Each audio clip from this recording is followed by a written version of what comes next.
I want to know who are the rich. I mean, I know from the Department of Finance that the top people on 200,000 plus in this country represent 1% of all income tax payers, yet they contribute a total of about, I think it is 20% of all income tax. People on 50,000 and less represent 75% of all income taxpayers, yet the total amount of income tax is 19%. The problem actually isn't the rich not paying. The problem is that 38% of people who are working are not paying tax at all. Now that's our taxation system is actually very progressive. If one compares it to other OECD countries or other EU countries, we have a very progressive tax system. The more you have, the more you pay. We have a marginal tax rate now of 41% plus 11% between USC and PRSI, giving a marginal tax rate of 52%. Now, if people want to talk about tax rates of 60 or 70%, because that's what you'd need to get the gap, let's have that debate. But I think that would be absolutely criminal if our objective is to get people back to work. That wouldn't work.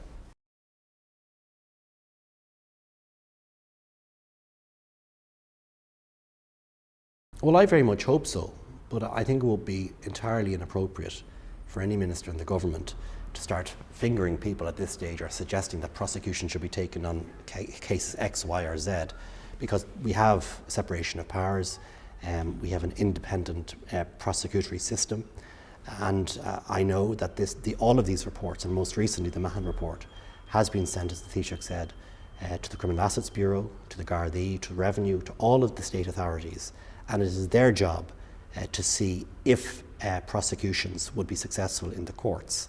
I think it is the fervent view of government that would happen.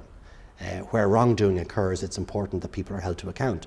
And even though we found positions of fact in relation to some of these individuals by way of these reports, I think the public expect further enforcement, most notably on the taxation side, particularly where monies have been obtained and there was no taxation liability paid on that.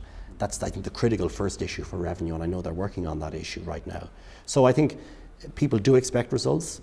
They expect people to be before the courts if that is the appropriate venue, and if the DPP believes that the charges stack up and the evidence stacks up. But we have an independent system which must be at arm's length from the political system. We had a case, I think some years ago, of a senior government minister making comments about a case before the courts in connection with a former Taoiseach, and look what happened there. So I don't think the government can make that mistake.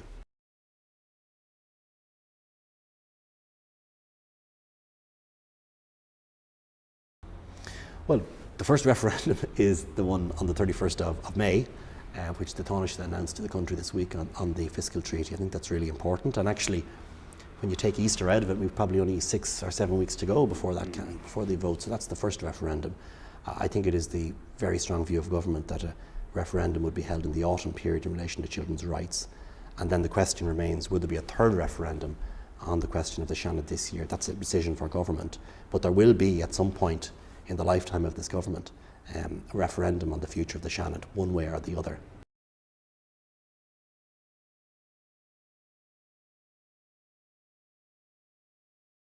I think the big area that I have some responsibility for with Minister Howlin is public sector reform. We have a very ambitious programme that we launched just before Christmas, which sets out real, deadlines, timelines, and individuals who are responsible for delivering public sector reform. We've really got to drive that programme over the next 8-9 months to the end of the year. I think the fiscal treaty is going to be really important as a sign of stability in this country if we can get this issue over the line and persuade the Irish people to vote yes. I think we have got to make 2012 the year of growth, investment and jobs. We've had some really big announcements on jobs this year, PayPal, Sky and others, really very significant job announcements. And I think what the Minister for Finance is doing right now in terms of arguing for an additional amount on the firewall, the ECM, will be really significant in trying to get further investment into the country. So the austerity has got to happen, but we also need an agenda based on jobs, investment and growth. And I think what we need to do is to make sure that that agenda, both in legislation and in actions that the government takes by way of the banks, actually yields results this year so that people see a way out of this crisis.